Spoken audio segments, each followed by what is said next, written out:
Assalamualaikum warahmatullahi wabarakatuh. Salam sejahtera bagi kita semua.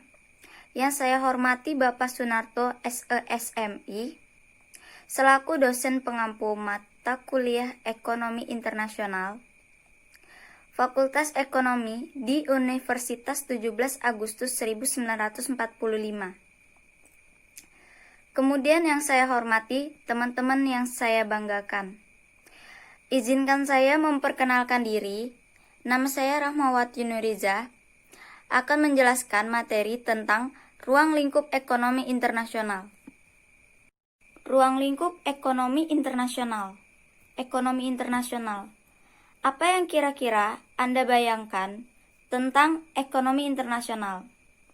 Ya, tepatnya, ekonomi internasional merupakan salah satu cabang dari ilmu ekonomi yang pada pembelajaran ini dibahas serta dipelajari dan juga melakukan penganalisahan mengenai transaksi dan permasalahan dalam ekonomi internasional itu sendiri. Yang salah satunya adalah kegiatan ekspor dan impor. Selain itu, perdagangan dan urusan keuangan serta moneter sekaligus organisasi ekonomi milik pemerintahan maupun non-pemerintahan yang memiliki jalinan interaksi antar negara juga merupakan bagian dari ekonomi internasional. Karena dianggap sebagai salah satu cabang dari ilmu ekonomi yang ada, maka permasalahan yang timbul dalam kenyataannya tidak memiliki perbedaan yang jauh dengan permasalahan yang ada dari penerapan ilmu ekonomi yang biasanya Anda ketahui. Salah satunya adalah perihal pemilihan produk dan kelangkaan produk, baik barang atau jasa, yang biasanya memiliki banyak permintaan dari kalangan masyarakat. Selanjutnya, faktor menunjang ekonomi internasional. Faktor penunjang ekonomi internasional.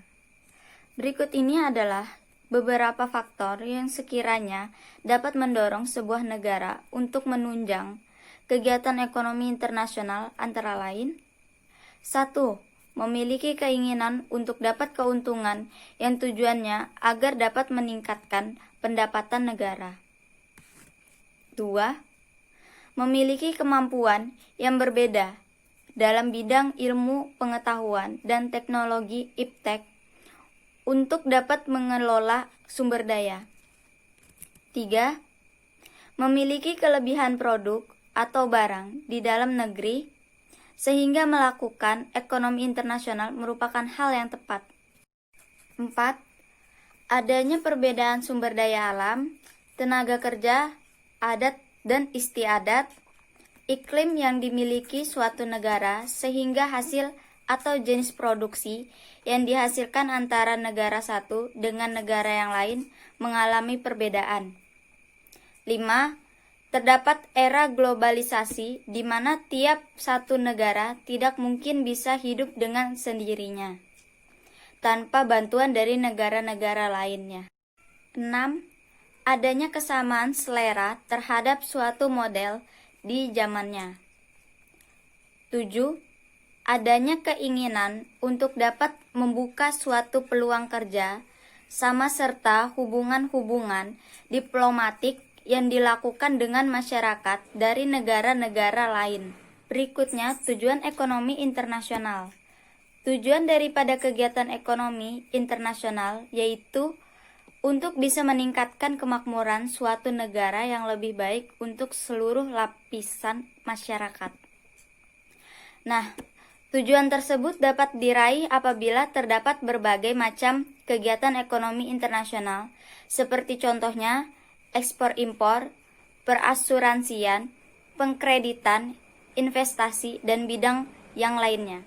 Bahasanya selanjutnya adalah mengenai ruang lingkup dari ekonomi internasional. Berikut ini adalah beberapa ruang lingkup yang dapat dijadikan pembagian berdasarkan sifat-sifat tertentu, yaitu: 1. Teori dan kebijakan dalam perdagangan nasional. 2. Teori serta kebijakan dalam bidang keuangan dan juga moneter dunia internasional. 3. Pembentukan organisasi-organisasi dan unit kerjasama ekonomi. 4. Berdirinya perusahaan-perusahaan multinasional. Baik, mungkin itu saja materi yang dapat saya sampaikan. Kurang lebihnya saya mohon maaf. Saya akhiri. Billahi taufiq wal hidayah. Wassalamualaikum warahmatullahi wabarakatuh.